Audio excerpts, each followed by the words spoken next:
I am doing this as a suggestion for Radical Man. I'm not going to say who it is, but let's just say that this person is pretty darn radical. So, this movie is freaking phenomenal. This is Alfonso Cuarón, who some people may know is for the director of the third Harry Potter movie. Well, here he is directing Children of Men from 2005.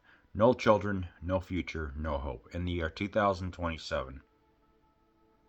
18 years since the last baby was born, disillusioned Theo, Clive Owen, becomes an unlikely champion of the human race when he is asked by his former lover, Julianne Moore, to escort a young pregnant woman out of the country as quickly as possible.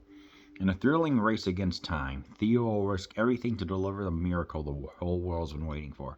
Co-starring Michael Caine, yes, that's right, filmmaker Alfonso Cuarón's Children of Men is a powerful film Peter Hammond of Maxim calls magnificent, a unique and totally original vision. Yes, I have to agree, 100 gosh darn percent.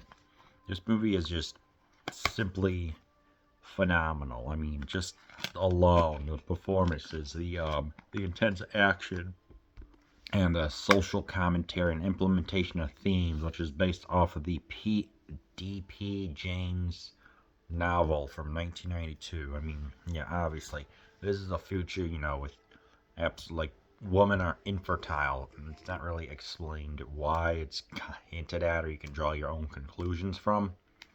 And so the last remaining person, youngest person, is 18, and we have a disgruntled office worker who he's just loving his life when lo and behold he gets reunited with his lover from 20 years ago. They even had a son named Dylan, but Dylan, for whatever reason, passed on. So she's part of a resistance, a very high-ranking leader, if I'm not mistaken, and saying, "Hey, I need you to transport someone, get some papers, some like transfer papers or whatever." And it's like that's pretty risky, but eventually she does. Eventually, our hero does, and gets also 5,000 euros or whatever it was. Lo and behold, they have to transferring someone's like, okay, why are they transporting this woman? So it's like, we've got a group of 5 people inside here, and they're trying to make their way to a rendezvous point. And yeah, they get ambushed, and then just some stuff happens. So ultimately, it's a race to try and get them, like, they eventually get to a safe house with some, what I think are called fishes or something like that. Something with, yeah, I don't know anything. You saying that fish like represents Jesus or something like that. I know nothing about that, but anyway, yeah. So eventually, stuff happens, and person named Miriam, the mother named Kee, and Theo and Clive Owen, they all escape, and they go through a whole bunch of stuff. And going back to Michael Caine's place, which is really hidden in the woods, and from there they have to go and escape yet again because the leaders or whatever are there. Eventually, they make their way up to a guy named Sid. They make their way to a Bexhill camp, and it's just one thing after another. It's a non-stop thrill ride. This movie is like roughly an hour and 51 minutes. So it's intense, it's fast paced, and it also does make you wonder. It's also like a parable for Christianity. Hang on.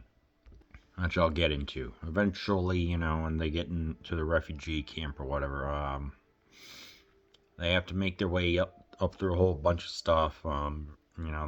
Eventually they join the resistance and people fighting. However, when everyone recognizes that there was a child here, they order a ceasefire, which was impressive to see.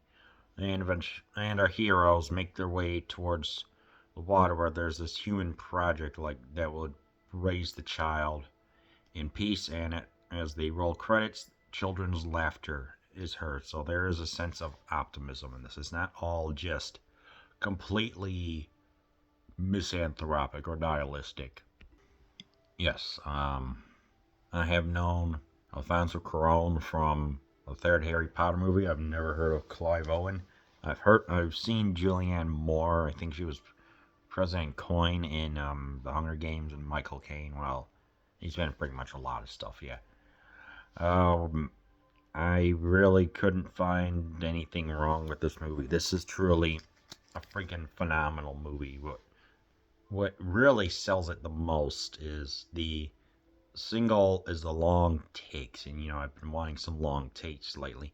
There were at least a couple of 1 minute long takes, with the action, the camera following you like it's a documentary style. Because when you have all this intense warfare and action going on, lo and behold, we eventually discover that there's just more than that. There's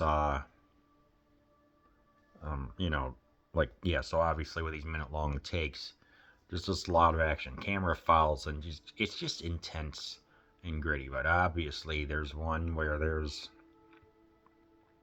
three that are over there are three that are over 3 minutes long. One when the baby is being delivered. It is amazing to see a child being birthed into the world, just completely innocuous, nascent, even, I guess you could state.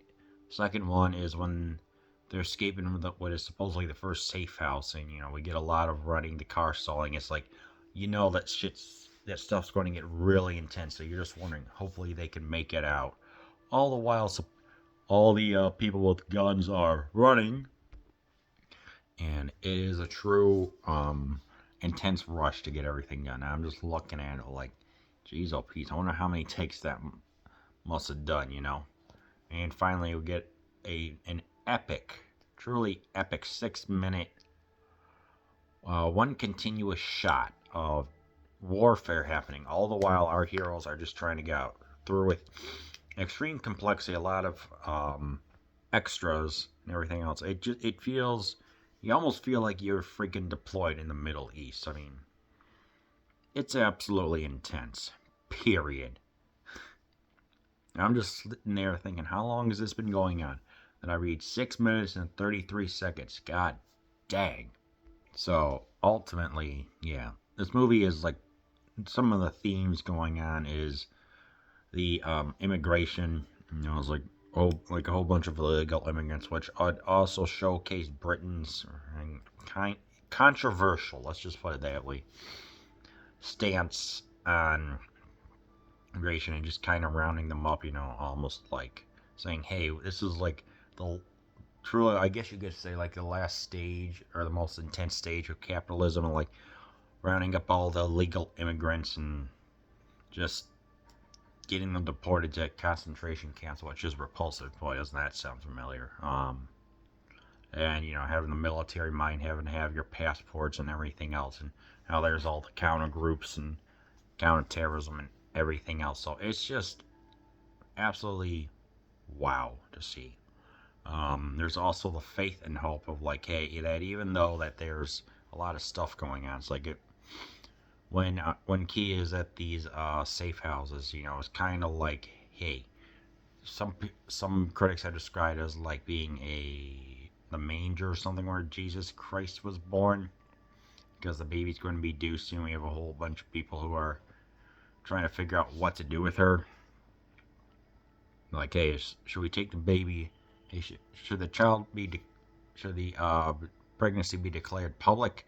Should it just be taken? Like, what exactly do we do? But simultaneously, it's like this is a new hope, I guess you could say, being born, and how yeah, well, majoritively Christian. There's also some sense of like, I forgot whatever the Sanskrit word is for peace, which was like some, I think Hindus or something would do at the beginning of their prayers or whatever. So I guess it's just more of one could say like maybe the failure of it, or just not really the failure, but just how the message gets mixed is kind of what I've noticed, if you want to say that. And like when the child was born, some people were doing the upside down, not the inverted cross. What was that, Saint Vincent or something like that? I know nothing about that stuff. So yeah, obviously there's that. There's all the immigration and everything, and it's just God dang. Of course, Clive Owen would, there were like 5 different screenwriters, especially for something this, I don't want to, yeah, complex. I guess Owen himself would give some ideas, but he was uncredited in the credits, of course. So, there's that. You just look. It's just like when they were filming these intense scenes. Lo and behold, some blood actually appeared on the camera, and rather than wasting like a lot of days' work, lo and behold, right as Karan was saying cut, there was like an explosion or something. So it was a lucky coincidence that happened, but when it did, because we got to see the finished result, and god dang, it looks beautiful. Coincidentally, this was also, what was that, a month and a half after the London riot, after the London bombings that destroyed a bridge or something like that. I'm trying to remember what it was. I don't know the full details about that. It was like some group who was tired, just the political stuff going on. Destroyed, it was either railway or bridge. So that, so lo and behold, that also added to the tension and everything else going on, giving it an even more realistic look. So, jeez, and just everything works so well in this. It's just like, which some CGI was also used here, but rather than, for like having it being like, ooh, check out all this stuff, it's just used to help advance with the plot. It works in conjunction, as you can obviously tell. So yeah, what else can I say besides this is a freaking phenomenal movie? So yeah, I would say definitely this is, yeah, you freaking need to see Children of Men. Period. No, exclamation point.